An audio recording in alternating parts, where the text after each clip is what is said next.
Assalamualaikum warahmatullahi wabarakatuh.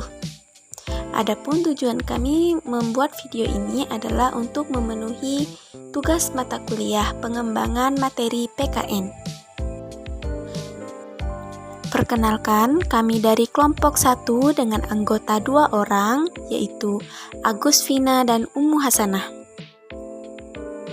Baiklah, materi yang akan kami jelaskan pada video kali ini yaitu media pembelajaran PPKN di SD atau MI. Timbul pertanyaan, apa saja yang termasuk media pembelajaran PPKN di SD atau MI? Oke, penjelasan yang pertama yaitu bagian A, pengertian media pembelajaran. Istilah media berasal dari bahasa Latin yang merupakan bentuk jamak dari medium. Secara harfiah berarti perantara atau pengantar. Pengertian umumnya adalah segala sesuatu yang dapat menyalurkan informasi dari sumber informasi kepada penerima informasi. Menurut Arif S. Samsudin yang menyatakan media adalah segala sesuatu yang dapat digunakan untuk menyalurkan pesan dari pengirim ke penerima sehingga dapat merangsang pikiran, perasaan, perhatian, dan minat siswa demikian rupa sehingga proses belajar terjadi. Baiklah, selanjutnya bagian B, peran media pembelajaran. Peran media pembelajaran yaitu yang pertama, media pembelajaran mengatasi perbedaan pengalaman pribadi peserta didik. Selanjutnya, media pembelajaran mengatasi batas-batas ruang kelas. Kemudian yang ketiga, mengamati benda yang terlalu kecil. Yang keempat, mengamati benda yang bergerak terlalu cepat atau terlalu lambat. Yang kelima, mengamati suara yang halus untuk didengar. Yang keenam, mengamati peristiwa-peristiwa alam. Dan yang terakhir, media pembelajaran berperan membangkitkan minat belajar yang baru. Oke, selanjutnya bagian C, tujuan media pembelajaran. Menurut Hujair A.H. Sanaki menjelaskan bahwa tujuan media pembelajaran sebagai alat bantu pembelajaran adalah sebagai berikut. Yang pertama, mempermudah proses pembelajaran di kelas. Yang kedua, meningkatkan efisiensi proses pembelajaran. Yang ketiga, menjaga relevansi antara materi pembelajaran dengan tujuan belajar. Dan yang terakhir, membantu konsentrasi peserta didik dalam proses belajar. Lanjut, bagian D, fungsi media pembelajaran. Adapun fungsi media pembelajaran yaitu yang pertama, penyempalan materi pembelajaran dapat diseragamkan. Yang kedua, proses pembelajaran menjadi lebih jelas dan menarik. Yang ketiga, proses pembelajaran menjadi lebih interaktif. Yang keempat, efisiensi dalam waktu dan tenaga.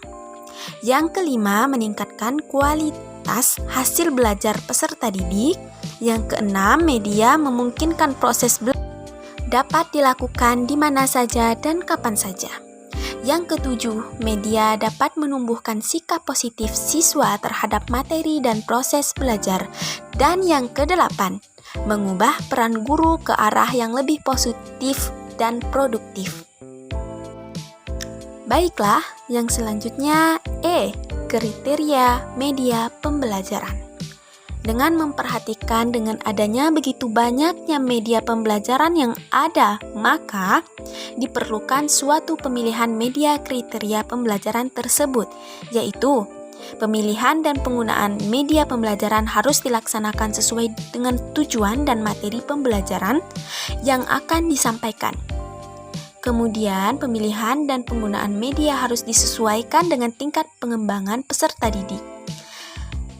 Selanjutnya, pemilihan dan penggunaan media perlu disesuaikan dengan kemampuan guru, baik dalam pembelajarannya maupun teknik penggunaannya.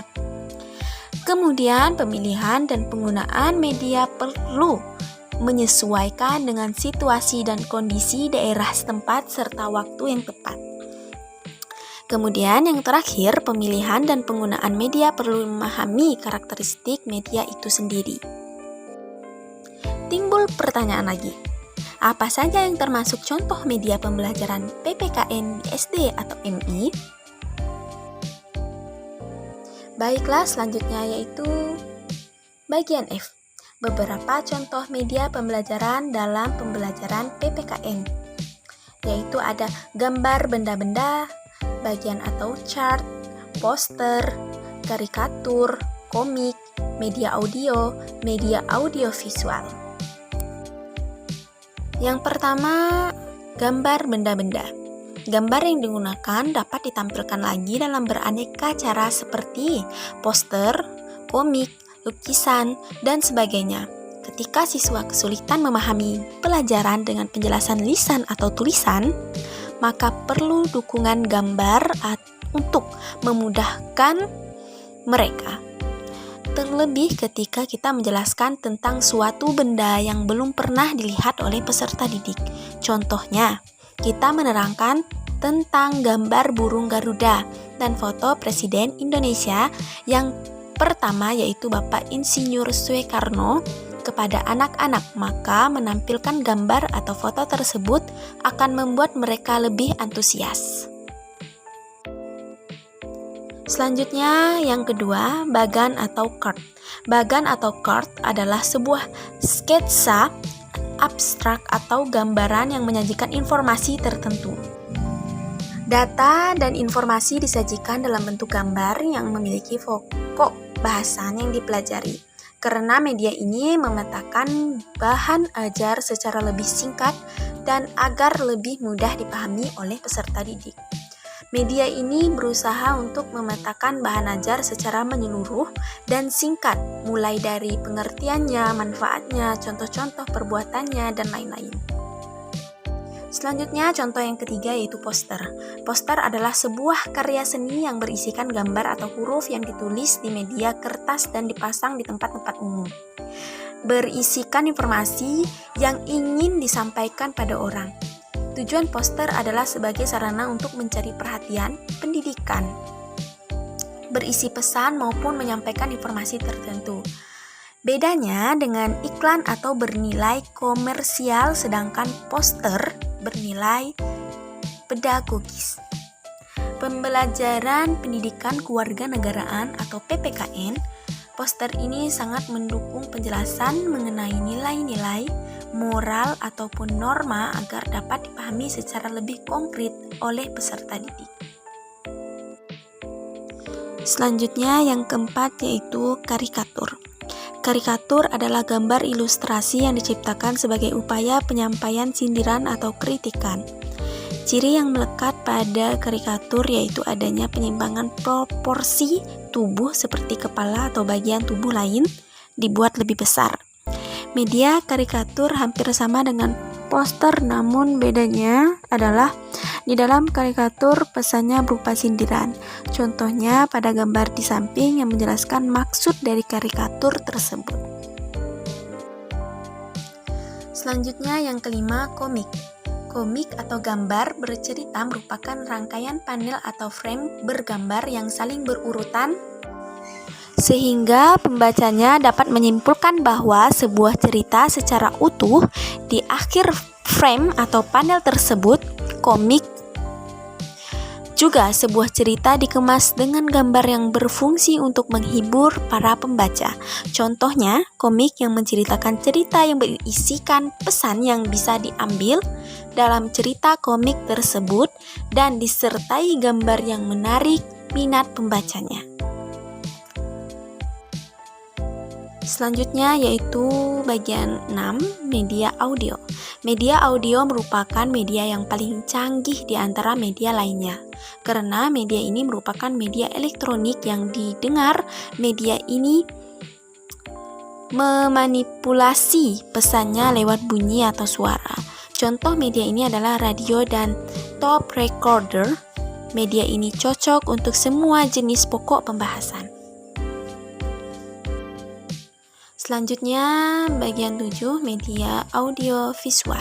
Media audiovisual sendiri juga bisa berperan sebagai alat bantu yang kerap dimanfaatkan untuk menyampaikan informasi, pengetahuan, ide, gagasan yang ditugaskan dalam bentuk presentasi tulisan dalam sebuah pembelajaran, perkuliahan, sekolah, ataupun dalam dunia perkantoran.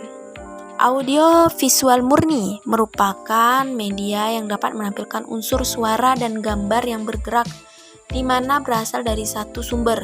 Contoh dari media audio visual murni adalah film bersuara, video, dan televisi.